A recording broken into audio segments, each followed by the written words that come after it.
Olá, amados, que Deus abençoe. Nós vamos fazer um estudo, eu deixei algumas anotações aqui sobre o batismo nas águas, né?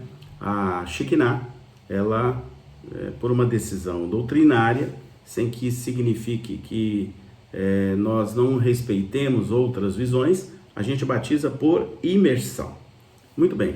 Por que a gente batiza nas águas? Primeiro, porque é uma ordenança de Jesus. Então, todo aquele que crê nele e aprendendo que ele é um filho obediente a Deus, ele obedeceu a Deus até a morte e morte de cruz, ele disse o seguinte, está registrado no Evangelho de Mateus 28:19. Ide, portanto, fazei discípulos em todas as nações, batizando-os em nome do Pai, do Filho e do Espírito Santo. Então, não foi um pedido, foi uma ordenança de Cristo. Muito bem, o batismo, para nós, doutrinariamente falando e biblicamente falando, é visto como um selo, né? Um selo da plenitude da justiça de Deus através do sacrifício vicário de cruz de Jesus na nossa vida. E essa justiça vem pela fé que nós professamos com a boca, como nós fazemos uma confissão pública de que Jesus é o nosso Senhor e Salvador, conforme está lá em Romanos, né? Aquele que me confessar diante dos homens, eu o confessarei diante do meu Pai que está no céu. Então, precisamos fazer essa confissão pública e, claro, a gente só faz isso pela fé. E essa decisão, essa confissão, foram palavras que o próprio Jesus nos ensinou e está também registrada em Marcos, evangelista Marcos 16, versos 15 e 16, que ele diz assim: e disse-lhes, ide por todo o mundo pregar o evangelho a toda criatura. Quem crer, olha o detalhe, quem crer e for batizado será salvo. Quem, porém, não crer será condenado. Então aqui o evangelista Marcos modifica um pouco o texto, né, e diz que quem crê quer ser batizado. Quem não crê, né, não vai ser batizado. Não significa que batismo vai te tirar do reino de Deus. Não é isso. Mas é uma marca indelével, é uma decisão de quem entendeu quem é Jesus, entendeu que a Bíblia é regra de fé e prática e quer fazer isso, né? Então essa é a razão que a gente batiza, né? Por isso que nós não batizamos crianças, porque elas precisam ter o entendimento dessa palavra aqui. As crianças lá na Shekinah, a gente apresenta ao Senhor, como Jesus foi apresentado no templo, né? Aquele sacerdote aguardou, né, durante anos para que ele pudesse ver o Salvador, e a mãe e o pai de Jesus, guardando as tradições judaicas, levou Jesus, a família dele levou Jesus até o templo e ele foi apresentado ao Senhor. Então, a gente segue o princípio bíblico de que os filhos são apresentados ao Senhor. Então, a gente batiza só depois que as pessoas podem expressar e professar a sua própria fé falando com a boca. Então, no Velho Testamento, ou Antigo Testamento, os judeus tinham como selo de sua fé a circuncisão, né? No Novo Testamento, a circuncisão foi suprimida, sendo utilizado simbolicamente, né? Como paralelo a essa circuncisão, o batismo, né? Colossenses 2, 11 e 12 vai dizer assim, nele também fostes circuncidados, não por intermédio de mãos, ou seja, não é por mão mais, mas no despojamento do corpo da carne, que é a circuncisão de Cristo, tendo sido sepultado juntamente com ele no batismo. Então o batismo é um ato de sepultamento, quando você faz isso de todo o seu coração, no qual igualmente fostes ressuscitados pelo poder, pela fé no poder de Deus, que o ressuscitou dentro do morto. Então o batismo é o quê? Eu aceito ser sepultado e sei que vou ressuscitar em Cristo Jesus, conforme a promessa dele para nós. Então, a circuncisão atual, né, acontece onde? No nosso coração, não precisa mais ser no prepúcio dos meninos, né? E está ligado diretamente ao batismo. Então, o batismo não salva. Não, claro que não. O batismo acompanha o processo de salvação, né? Jesus diz que quem crê e for batizado, exatamente porque crê, será salvo, e quem não crê será condenado. Note que Jesus não disse assim, quem não for batizado será condenado, mas sim, quem não crer. Deixar isso bem claro para não ter nenhuma dúvida doutrinária com relação à interpretação bíblica. Então o batismo segue a fé que nos leva à salvação, né? Mas ele em si não é um meio de salvação.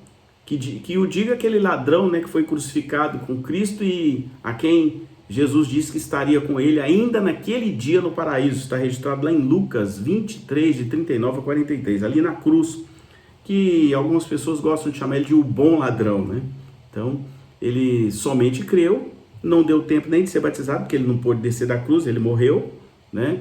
Mas ele não deixou de ser salvo por isso, não. O batismo, portanto, não salva, mas nem por isso deixa de ser importante e necessário para um cristão autêntico. Aquele ladrão, né, falando do exemplo dele, não tinha condições de passar pelo batismo, mas alguém que crê deve obedecer a essa ordenança de Cristo e ser batizado. Caso contrário, estará em desobediência a Deus, o que poderá lhe impedir de herdar a vida eterna. Então eu faço porque eu amo a Deus, né? Eu não quero correr nenhum risco, já que isso é necessário, por que eu não vou fazer? Não podemos dizer que o batismo é parte do processo, então, da salvação, mas não que ele em si salve ninguém. O apóstolo Pedro escreveu com relação ao batismo exatamente assim. Está lá em 1 Pedro 3,21.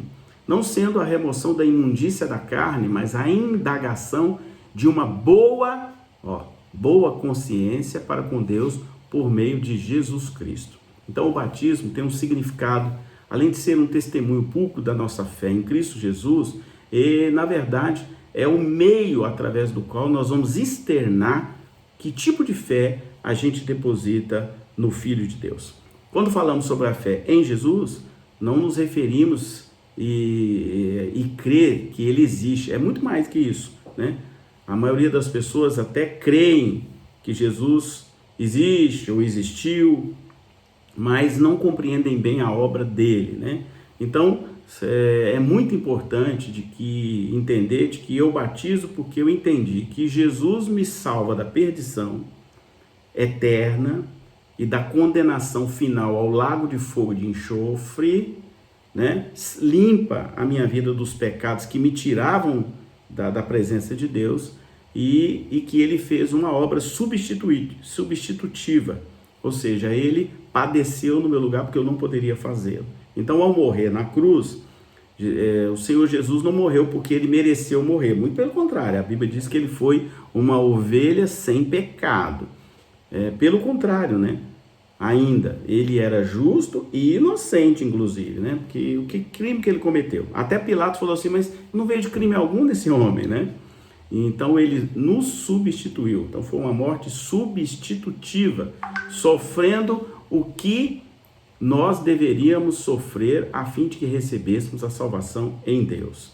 Então, dois elementos, né, básicos da fé, que nos salva entender isso, apropriar dessa palavra, né, e compreender de que há um simbolismo no batismo, né, e que eu preciso passar por ele. Então, como é que eu me identifico com isso? Jesus foi lá e batizou. Né? Jesus procurou João Batista, que estava batizando no Rio Jordão, e falou, me batiza. João Batista não queria, falou, não, eu preciso que isso aconteça. Então, é muito interessante, né, a gente entender que o próprio Jesus tomou essa mesma iniciativa. Né? Então, 1 Timóteo 6,12 vai dizer assim, quando a gente obedece a Deus, a gente toma posse da vida eterna. Então, a vida eterna, a gente tem que se apropriar dela. Né? Colossenses 3 também vai dizer o seguinte, porque morrestes, a vossa vida está oculta agora, juntamente com Cristo em Deus. Então, eu ocultei a minha vida eterna debaixo de Jesus em Deus. Olha que bacana esse texto, né? Então, olha, o batismo é o nosso testemunho, né, dessa identificação com Jesus, né? Ele não revela apenas que eu tenho fé, mas que tipo de fé eu estou praticando, né? Olha o que a Bíblia fala em Romanos 6, 3 e 4. Ou porventura ignorais que todos os que fomos batizados em Cristo Jesus, fomos batizados na sua morte. Fomos, pois, sepultados com ele na morte pelo batismo, para que, como Cristo foi ressuscitado dentre os mortos, para a glória do Pai, assim também andemos nós em novidade de vida. Tá? Esse é o texto que está lá em Romanos.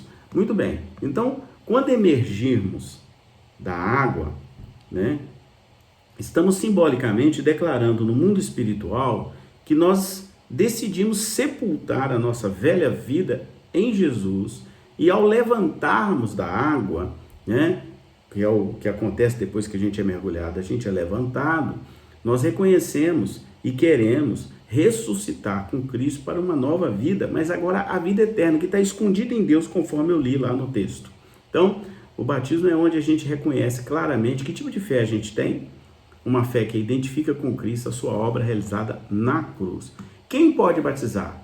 Para quem é o batismo? Então, o batismo é para qualquer pessoa que crê em Jesus e professa Jesus e entende o sacrifício vicário de Jesus na cruz. Ele reconhece isso, expressa a fé, declara Jesus com a boca e aí ela está apta para o batismo, né? E não tem assim data. Se uma pessoa aceitar Jesus agora e falar comigo assim, pastor, precisa ser batizado agora, eu vou fazer essas perguntas para ele. Se ele disser para mim que entendeu tudo isso, eu posso batizar, né? Então, a Bíblia nos dá margem para isso, né?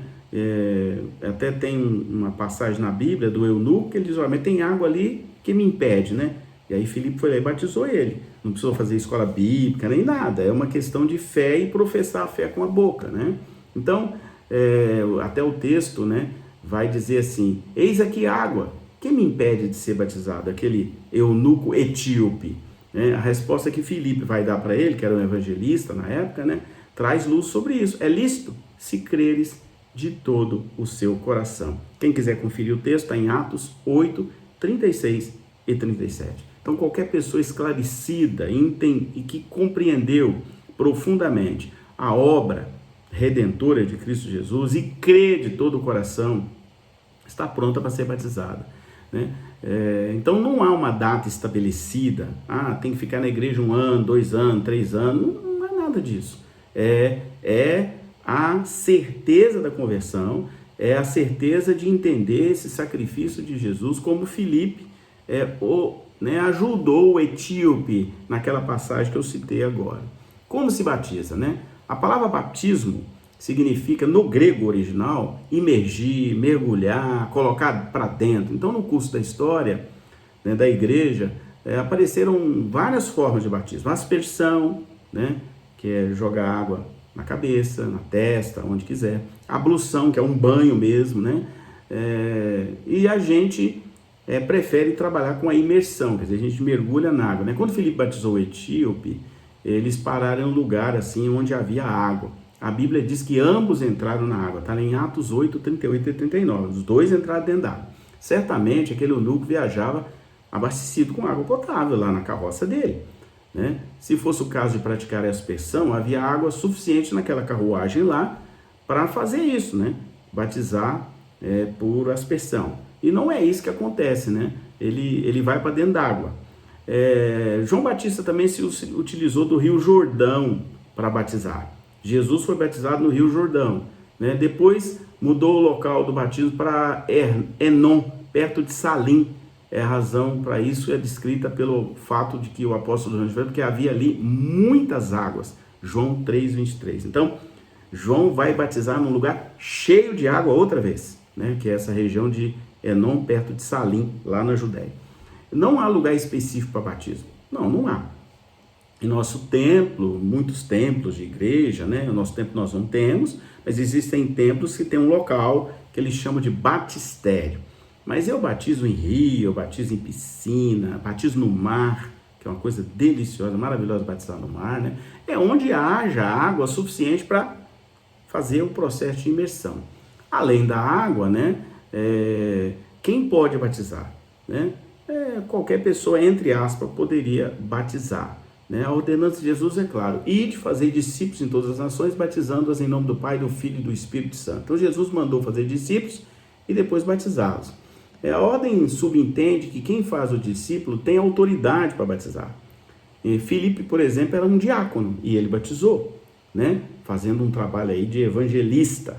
né? Ele não era pastor de nenhuma igreja, né? Mas batizou o eunuco, né? Porque havia autoridade de Deus nele. Paulo disse aos coríntios que não havia batizado quase ninguém entre eles. Entendemos assim que mesmo em se tratando de seus filhos na fé, provavelmente ele tenha passado essa tarefa para outros cooperadores, né, que não eram pastores na época. Os pastores hoje conduzem o processo de batismo por uma questão só de ordem, né, de autoridade, né, mas não é só porque pastor pode batizar.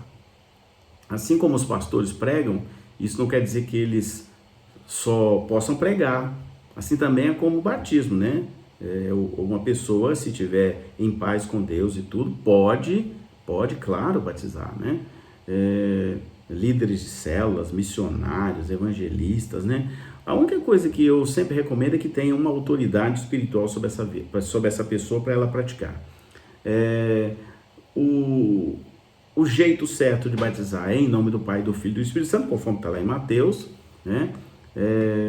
Isso é uma ordenança, uma determinação bíblica, né? Por causa da presença da Trindade nesse processo, né? Mas não tem nenhuma ordem, né? Se é antes, se é depois, não há isso, né? Lá em Atos 2,38 está dizendo assim: arrependei-vos e cada um seja batizado em nome de Jesus Cristo para a remissão dos vossos pecados e recebereis o dom do Espírito Santo. Atos 8,16 vai dizer assim, olha, portanto não havia ainda descido sobre nenhum deles, mas somente haviam sido batizados em nome do Senhor Jesus, Atos 8,16, então não havia ainda descido o Espírito Santo. Atos 10,8 vai dizer assim, olha, e ordenou que fossem batizados em nome de Jesus Cristo, então lhe pediram que permanecesse com eles alguns dias, então batismo em nome de Jesus Cristo. Eles, tendo ouvido isso, foram batizados em nome do Senhor Jesus, Atos 19,5. Quando Jesus citou o Pai, o Filho e o Espírito Santo no batismo e o fez dizendo que em nome dele se deveria praticar o batismo, e não repetindo a sua frase, Pai não é nome, é um título que indica uma posição de Deus, né? Filho também não é nome, é um título que indica a posição de Jesus, né? Então, Jesus está aqui explicando, dando a entender a autoridade no céu, né? Então, nós temos que fazer isso porque foi assim que Jesus disse, né? O nome de Jesus representa a autoridade na terra e falando de Jesus, automaticamente você está falando do Pai, do Filho e do Espírito Santo, porque a Bíblia diz que eles são um em três. Jesus disse assim, eu e meu Pai somos um. Então, nós estamos falando da mesma essência, né? Da autoridade divina. Então, querido, muito importante você entender isso para que você, ao batizar, o faça sabendo de que é algo muito importante para a sua vida espiritual. Nós vamos ter batismo em outubro e se você sente no coração o desejo de ser batizado, leia, releia, analise esses textos que eu acabei de dizer e se Deus falar ao teu coração, nos procure, faça a sua inscrição para que a gente possa fazer o batismo agora no mês de outubro. Né? Ainda inicialmente será no dia 18 de outubro pela manhã, a partir das 10 horas da manhã, aqui em Brusque. Que Deus te abençoe em nome de Jesus.